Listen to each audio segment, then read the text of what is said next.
तो दोस्तों एक बार फिर से स्वागत है आपका हमारे चैनल वीएस व्लॉगर्स में। तो दोस्तों आपको पता ही होगा, हमने यमुनानगर की कई चीज़ें एक्सप्लोर करी हैं, जिसमें कि बीरबल का रंग महल है, चनेटी बुद्धिस्ट स्तूप है। तो और हमने आपको एक चीज़ और दिखाई थी, भारत का सबसे बड़ा अशोक चक्र भी दिखाया था। तो अब हम चलते हैं दो तीन फोर्ट्स या कह लीजिए दो तीन जगह के बारे में हमें और पता चला है, उन्हें दिखाते हैं आपको और देखते हैं। सबसे पहली जो उसमें पड़ेगी वो है बुरिया का फोर्ट, जिसे बुरिया फोर्ट कहा जाता है। वहाँ चल के मिलते हैं आपको। तो दोस्तों जो अपनी स्क्रीन पर अभी आप देख रहे हो, यही है बुरिया फोर्ट, जिसे आम भाषा में बुढ़िया फोर्ट भी बोला जाता है, जो कि पड़ता है जगाधरी, एक जगह है यमुनानगर में। वहीं पर ये बुढ़िया फोर्ट पड़ता है, जो कि आज भी सही सलामत खड़ा हुआ है अपनी जगह पर। और इसके इतिहास के बारे में मैं बताऊंगा, इसके स्ट्रक्चर की भी बात करेंगे। वीडियो में आगे बढ़ने से पहले अगर हमारे चैनल को आपने अब तक सब्सक्राइब नहीं किया है तो सबसे पहले सब्सक्राइब कर दीजिए, क्योंकि और भी कई मज़ेदार वीडियो आने वाली हैं, कई रोचक वीडियो आने वाली हैं।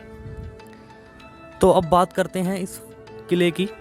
ये किला जो आप देख रहे हैं, ये इसका पीछे का हिस्सा है। इसके आगे का हिस्सा मैं आपको दिखाऊंगा, क्योंकि जैसे ही एंट्री करते हैं तो पहले कुछ इस तरह का इसका लोकेशन है कि पहले इसका पीछे वाला हिस्सा में दिखाई देता है, और चारों तरफ चारों कोनों पे इसके स्तंभ बने हुए हैं या बुर्ज बने हुए हैं, जो बड़े बड़े पिलर्स नुमा होते हैं, वो बने हुए हैं। और जो गेट आप देख रहे हैं वो उसका एग्जिट गेट है, जिसे पीछे का दरवाज़ा हम कह सकते हैं। ये मैं जूम करके दिखाता हूँ आपको, ये देखिए।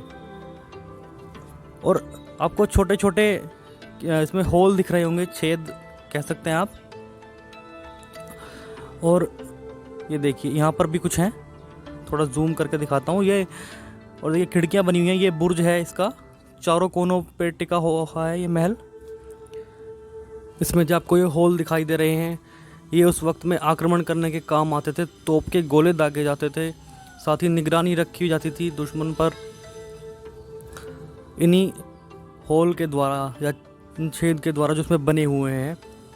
दोस्तों मैं अब आपको इसके आगे के हिस्से में लेके जाऊंगा, और आगे चलते हुए मैं आपको इसके इतिहास के बारे में बताऊंगा कि इस महल में अभी भी कौन रहता है, क्योंकि ये काफ़ी सही सलामत में है। दोस्तों ये जो आप द्वार देख रहे हैं, जब इसके फ्रंट की तरफ जाते हैं इस महल की तरफ, तो एक एंट्रेंस बनी हुई है। यहाँ से वो महल का आगे का हिस्सा स्टार्ट होता है। तो यहाँ से हम आगे बढ़ते हुए इसके इतिहास की बात करें इस महल की, तो एक सिख राजा हुए हैं, राजा नानू सिंह बुरिया। बुरिया उनका सरनेम था, और उन्हीं के नाम पर इनकी रियासत का ये नाम पड़ा हुआ है बुरिया, जिसे आज हम बुरिया फोर्ट के नाम से जानते हैं। तो इसका आगे का हिस्सा कुछ इस तरह का है, अपनी स्क्रीन पर देख पा रहे हो। सेम जैसे पीछे बना हुआ है उस वैसा ही स्ट्रक्चर आगे की ओर है। और ऊपर जो आप एक बुर्ज देख पा रहे हो, ये थोड़ा जर्जर हालत में है।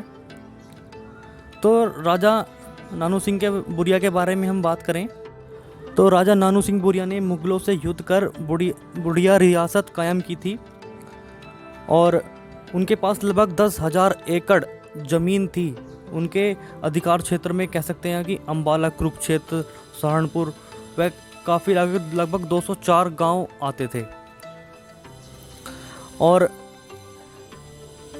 आज भी वर्तमान समय में इनके वंशज इसी महल में निवास करते हैं। ऐसा बहुत कम है किले ऐसे बचे हुए हैं जिनमें आज भी राजा महाराजाओं के वंशज रहते हैं। खैर आगे बढ़ते हैं। ये देखिए इसका फ्रंट गेट है, काफ़ी ऊंचा ये गेट बना हुआ है यहाँ पे। और यहाँ पे जैसे ही हम गए तो यहाँ पे लिखा हुआ था प्राइवेट रेसिडेंट, यानी कि जैसा कि मैंने आपको बताया आज भी इसमें उनके वंशज रहते हैं। तो एक प्राइवेट प्रॉपर्टी है, इसके अंदर से ज़्यादा हम आपको दिखा नहीं सकते।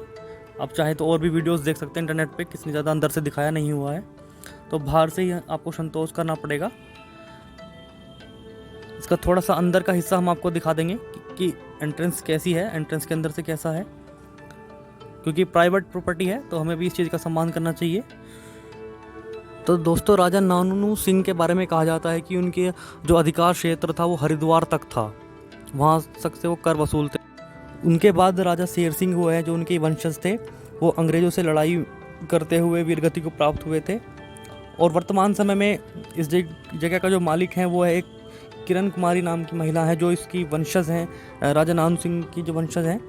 तो एक प्राइवेट प्रॉपर्टी है, तो इसमें हम आपको इतना ही दिखा सकते हैं।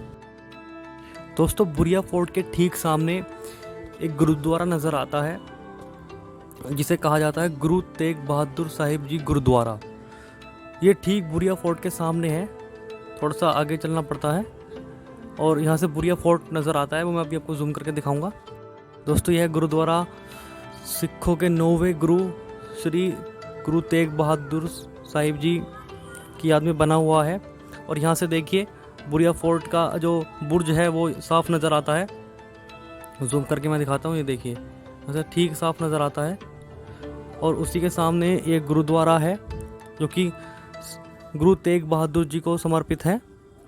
और ऐसा कहा जाता है कि इसी के सामने ठीक एक और गुरुद्वारा है, वहाँ पे कहा जाता है कि गुरु तेग बहादुर जी यहाँ पर कुछ वक्त के लिए रुके भी थे। गुरु तेग बहादुर जी की मैं बात करूँ तो उन्होंने सिख धर्म के सम्मान को बरकरार रखने के लिए अपनी जान की भी कोई परवाह नहीं की थी और काफ़ी छोटी उम्र से ही उन्होंने मुग़लों से लड़ाई जो है वो जारी रखी थी।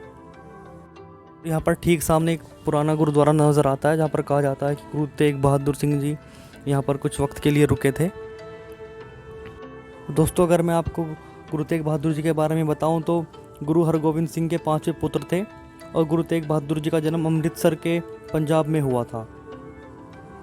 सिखों के 8वें गुरु श्री हरिकृष्ण राय जी की अकाल मृत्यु होने के कारण ही उन्हें गुरु तेग बहादुर को गुरु बनाया गया था। तो उनकी याद में गुरुद्वारा यहाँ पे बना हुआ है। अगर आप यमुनानगर आते हैं तो बुरिया फोर्ट के साथ साथ इस गुरुद्वारे में भी ज़रूर आएँ, क्योंकि ये भी एक बहुत अच्छी जगह है यहाँ पर। तो दोस्तों, हमने आपको बुरिया फोर्ट दिखा दिया, गुरुद्वारा दिखा दिया। अब आपको लेके चलते हैं छछरौली फोर्ट। वो भी एक बहुत अच्छा फोर्ट बताया जाता है, तो देखते हैं कैसा है और दिखाएंगे। वहाँ पहुंचकर आपको उसकी बारीकियाँ दिखाएंगे, उसके इतिहास के बारे में बताएंगे, जैसा कि हम अपनी हर वीडियो में करते हैं। तो तब तक हम वहाँ पहुँचे, तब तक आप इस चैनल को कर लीजिए सब्सक्राइब करने में ज़्यादा वक्त नहीं लगेगा, सब्सक्राइब कर लीजिए। तो सीधा अब हम आपको लोकेशन पर पहुँच के मिलेंगे और छछरौली का फोर्ट या दुर्ग जिसे कहा जाता है, फोर्ट किले को हम दुर्ग भी बोलते हैं, तो वो दिखाएंगे।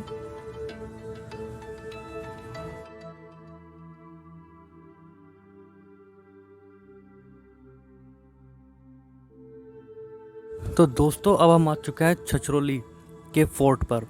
ये जो आप अपनी स्क्रीन पर देख पा रहे हो, ये इस फोर्ट का एंट्रेंस गेट है, जो कि आज भी इसका जो गेट है वो काफ़ी सही सलामत आज भी बचा हुआ है। और छछरौली के फोर्ट को कलसिया रियासत के नाम से भी जाना जाता था। इसके इतिहास के बारे में थोड़ा संक्षेप में हम थोड़ी देर में आपको बताएंगे। फ़िलहाल इसके स्ट्रक्चर को दिखाते हैं और इसकी बारीकियां आपको समझाते हैं। ये देखिए, जो द्वार बना हुआ है, ये कुछ आप स्क्रीन पर देख पा रहे हो, कुछ इस तरह का है। और गेट सामने जो लगा हुआ है वो भी उसी समय का है, लगभग 100 से 200 वर्ष पुराना ये गेट। और ये महल जो बना हुआ है दुर्ग पूरा, इसका स्ट्रक्चर समझने के लिए हमें इसकी बारीकियों पर नज़र डालनी होगी। इसके इतिहास को भी मैं आपको दिखाऊंगा कि छत देखिए, और देखिए वहाँ पर आपको जो एक रूम जो नज़र आ रहा है, वहाँ से जो है निगरानी रखी जाती थी। और ये लाखोरी ईंटों से उस टाइम के महल बना करते थे। ये भी लाखोरी ईंटों से ही बना हुआ है। और यहाँ पर भी आप देख पा रहे होंगे एक खिड़की जैसा आपको जो दिखाई दे रहा है, यहाँ से नज़र रखी जाती थी अंदर और बाहर आने जाने वालों पर।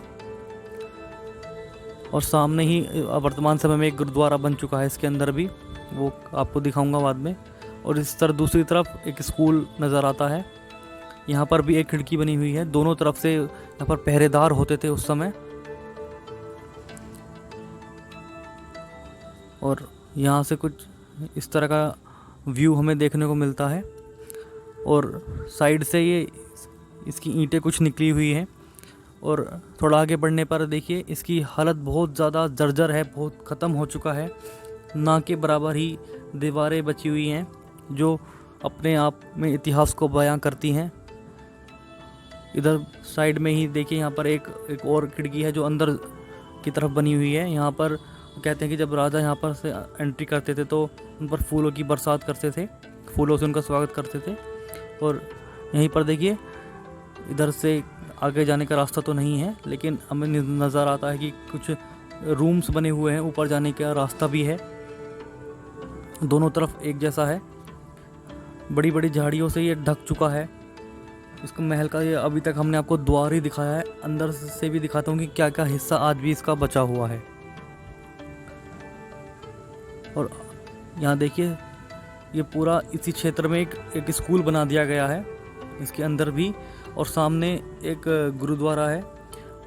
और जो अभी आप स्क्रीन पर देख पा रहे हो, महल का जो बाकी का हिस्सा है वो इन्हीं झाड़ियों के पीछे है, जो अभी आपको नज़र आ रहा होगा थोड़ा थोड़ा। मैं पास जाने की कोशिश करूँगा जितना भी होगा, क्योंकि देखिए आप देख पा रहे हो इतनी लंबी लंबी झाड़ियाँ हैं और जाना बहुत ज़्यादा मुश्किल है। ये देखिए यहाँ पर कुछ हिस्सा इसका इधर है, और इधर फिर से हमें वही स्कूल नज़र आता है। और एक इसका हिस्सा जो है कुछ आगे भी बचा हुआ है। तो आगे बढ़ते बढ़ते इसके इतिहास की भी हम बात कर लेते हैं। तो दोस्तों, राजा रवि शेर सिंह की ये रियासत थी छछरौली, और छछरौली से जुड़ी खास बात यह है कि यह देश की आज़ादी से पूर्व छछरौली कलसिया रियासत की राजधानी थी। सरदार गुरबख्श सिंह ने 1760 में यहाँ अपनी रियासत की स्थापना की थी, जो 435 वर्ग किलोमीटर में फैली हुई थी। इस रियासत के अधीन 181 गांव आते थे और डेरा बस्सी रियासत की तहसील हुआ करती थी। उस समय अदालतें, खजाना, म्यूनिसिपल दफ्तर आदि किले में ही सब कुछ काम होता था, और रियासत को सरदार सरकार के नाम से भी जाना जाता था। और कहा जाता है कि 1908 में सरदारों को राजा का दर्जा मिला। बाद में इस रियासत को राजा रवि शेर सिंह कलसिया के नाम से भी जाना जाने लगा। उसके बाद वक्त गुजरा, रियासतें भंग होने के बाद छछरौली जो है अपना वजूद खो बैठी। खैर, अब हम आपको उस हिस्से की तरफ दोबारा लेके चलते हैं जहाँ से हमने एंट्री करी थी, और हम कोशिश करेंगे कि उसके पास से आपको दिखा सकें। तो आगे की ओर बढ़ते हैं। ये वही एंट्रेंस गेट है जहाँ से हम आए थे, और इधर जो इसका मेन हिस्सा है वो इन झाड़ियों के पीछे ही है, क्योंकि हम बरसात के मौसम में यहाँ पर पहुँचे हैं, तो झाड़ियाँ इतनी बड़ी बड़ी हो चुकी हैं कि अंदर जाना मुश्किल हो रहा है बहुत ज़्यादा। फिर भी देखते हैं, यहाँ पर इसका एक दूसरा हिस्सा नज़र आता है। दोस्तों, उस दौर के बारे में कहा जाता है कि ये जो रियासतें हुआ करती थी, जैसे कलसिया रियासत का ये फोर्ट है, और बुरिया जो रियासत थी, इन सभी रियासतों का अंग्रेज़ हुकूमत के ख़िलाफ़ जो है वो तकरार चलती रहती थी, या कह सकते हैं कि अंग्रेज़ हुकूमत अपना जो है अधिकार स्थापित करने की होड़ में लगे रहते थे।